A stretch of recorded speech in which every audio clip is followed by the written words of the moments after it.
Mazhoranca dhe opozita kanë debatuar ashpër në seancën plenare të paradites, të thirrur nga konferenca e kryetarëve.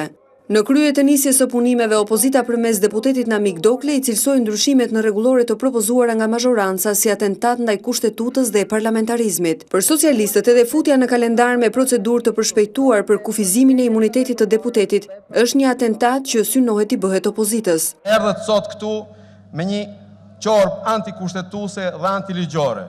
Dhe opozita jo vetëm që nuk do të hajë qorbën tuaj, por refuzon t'i marrë edhe erë.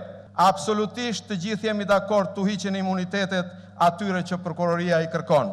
Pse e bëni sot dhe për më tepër, pse vetëm për njërin nga deputetët që është kërkuar imuniteti nga prokuroria? Ju digjet gjani për drejtsin? As pak, por si gjithmonë po përdorni demagogjin. Sot ju përshkelni rregulloren për ta masakruar atë edhe më keq, si që keni bërë disa herë të tjera pa konsensusin e opozitës dhe kundër opozitës. Doni të bëni represion mbi opozitën, doni ta nënshtroni, t'i mohoni lirinë e fjalës, madje edhe me procedurë të përshpejtuar.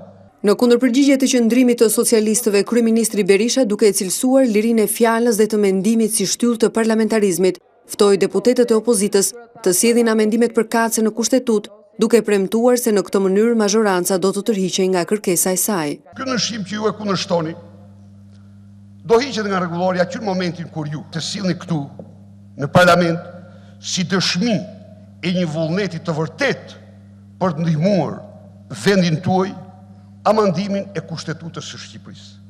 Jeni ju kundër këtij amendimit rregullores? Dakord, unë ju garantoj se do jetë provizor. Silleni, në qoftë se jeni të vërtet, në qoftë se e keni me zemër, sillni amendimin e kushtetutës dhe unë këtu në fjalën time nuk do bëj gjë tjetër veçse t'u falënderoj ju një nga një për amendamentin që keni sjellur. Por seanca plenare nuk ka kaluar pa incidente. Pasi ashtu si kundër dhe një javë më parë, opozita sërish tentoi bllokimin e saj. Nuk keni drejtën e fjalës, sepse neni 46 kërkon që të kalohet në votim. Hapet votime. Me karton kush është dakord? Faleminderit, kundra? Ska, abstenim s'ka, miratohet, ndërpret për 2 minuta seanca.